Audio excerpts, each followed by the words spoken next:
Bonjour à tous. J'espère que vous vous portez bien, que vous avez bien débuté votre journée. Alors, aujourd'hui, j'aimerais parler de la courtoisie. La courtoisie, c'est malheureusement quelque chose qui fait de plus en plus défaut dans notre civilisation, dans le monde d'aujourd'hui, où tout le monde court, bien évidemment, pour chercher le pain quotidien. Mais cela ne devrait pas nous éloigner des valeurs que nos parents nous ont enseignées, surtout quand on est africain. Alors, j'ai deux anecdotes pour rappeler un peu le manque de courtoisie qu'on a en général l'un envers l'autre. Je suis sûr que parmi ceux qui me suivent, il y en a beaucoup qui ont déjà eu à vivre ce genre de situation.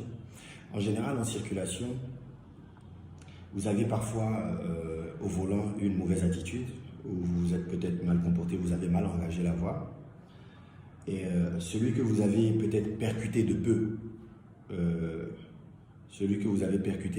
ou que vous avez risqué de cogner, il passe à côté de vous, il vous insulte, il vous balance une insulte.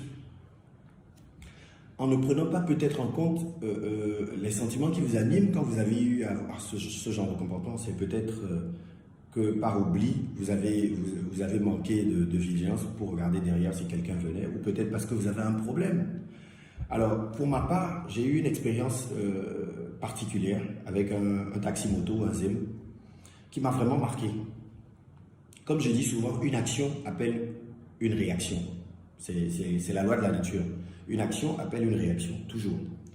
Alors, je sortais d'une ruelle parce que je venais de recevoir l'appel de ma mère qui venait de faire une crise de tension et dont la voix était très faible. Donc, j'ai paniqué parce que j'ai déjà perdu mon père, donc je sais ce que c'est d'être orphelin. Et je suis sorti de ma ruelle à vive allure, en voiture. J'ai failli heurter un taxi-moto et le monsieur, avec tout le calme qui le caractérise, s'est approché de moi. J'ai baissé la vitre, il m'a dit « Monsieur, est-ce que vous-même, quand vous regardez la façon dont vous avez conduit, est-ce que c'est bien ?» J'ai dit « Excusez-moi, j'ai un problème, voilà pourquoi je suis parti et tout. » Toutes mes excuses. Il dit « Je comprends, il est parti. » Dans un autre cas, vous auriez eu un ZEM qui se serait rapproché de vous, qui aurait même tapé la vitre pour vous dire « Mais est-ce que vous voyez comment vous avez conduit ?» alors que vous-même, vous avez déjà votre lot de problèmes. Et avec ce lot de problèmes, la réaction que son action entraîne va vous pousser à être excessif dans votre réaction. Vous allez exagérer dans la réaction alors que, quelque part, quand vous regardez dans le fond, il a raison parce que vous avez mal conduit. Si vous l'avez percuté et que vous l'avez emmené à l'hôpital, on ne serait pas en train de faire ce beau discours-là. Ça m'a poussé à revoir un peu ma façon de faire, moi-même. Parce que parfois, il nous arrive, nous-mêmes, d'être en circulation pour dire « Mais espèce d'imbécile, qu'est-ce que tu conduis? Comment tu peux faire une telle chose ?» Alors qu'avec un peu plus de recul, on aurait pu dire « Mais s'il te plaît, ce que tu viens de faire, ne le refais pas, ce n'est pas la bonne conduite. Il faut éviter de sortir d'une rue comme ça, il faut éviter de prendre le chemin sans mettre un clientin, ainsi de suite. » Il y a autant d'actions qu'on peut mener. Alors, la deuxième expérience, la deuxième anecdote, j'avais exécuté une prestation pour un client d'à peu près, on va dire, un montant de 6 millions et quelques. Et ils m'ont fait appel pour venir chercher mon chèque. Alors, je suis allé avec un collaborateur. Malheureusement, l'étage où j'étais allé, ils n'avaient pas de salle d'attente. Donc, j'ai attendu debout pendant au moins pratiquement 45 minutes, au point où j'étais un peu lassé. Et mon collaborateur qui me disait, mais monsieur, il ne faut pas accepter certaines choses. Vous-même, vous êtes quand même un DG. Je ne vois pas pourquoi est-ce qu'il vous traite de la sorte, comme si vous étiez un collaborateur qui est venu chercher. Je lui ai dit non. Dans la vie, il faut savoir être humble. DG ou pas DG, je suis venu pour encaisser un chèque comme tout le monde. Donc, le processus est le même pour tout le monde. À un moment donné, j'ai voulu forcer un peu les choses. Je suis rentré dans le bureau et la dame qui m'a reçu m'a dit « Non, vous n'êtes pas obligé de... Ne nous mettez pas la pression, on est en train de traiter le chèque. Dès qu'on aura fini, on va vous appeler. S'il vous plaît, vous pouvez ressortir. » J'ai dit « Ok, il n'y a pas de problème. » J'ai fini ce que j'avais à faire et finalement, ils m'ont appelé au bout de 1h30. J'ai pris mon chèque, je suis parti. Je crois qu'il y a quelqu'un qui en a parlé même dernièrement, ça doit être Esprit qui en a parlé, Hugues, pour ceux qui ne le connaissent pas, celui qui fait Cotonou Barbecue, qui en a parlé pour dire les nombreuses frustrations que nous, les jeunes chefs d'entreprise, on subit souvent dans certaines entreprises parce qu'on estime que vous n'êtes pas venu en costume, vous n'avez pas roulé un 4x4, donc on ne vous traite pas avec le rang qu'il faut. Et donc j'ai fini, j'ai encaissé mon chèque et je suis parti. Et pratiquement 2 mois plus tard, j'ai lancé un recrutement parce que je recherchais une assistante. Et parmi les candidates, j'étais surpris de voir cette fille qui m'avait mal parlé il y a 2 mois plus tôt, qui était venue, qui a postulé à l'entretien, qui est arrivée. Honnêtement, même avec toute la bonne foi du monde, sans vouloir être rancunier ou bien retourner l'appareil, elle avait une licence, mais honnêtement, ce qu'elle avait dans la tête ne valait pas du tout la licence.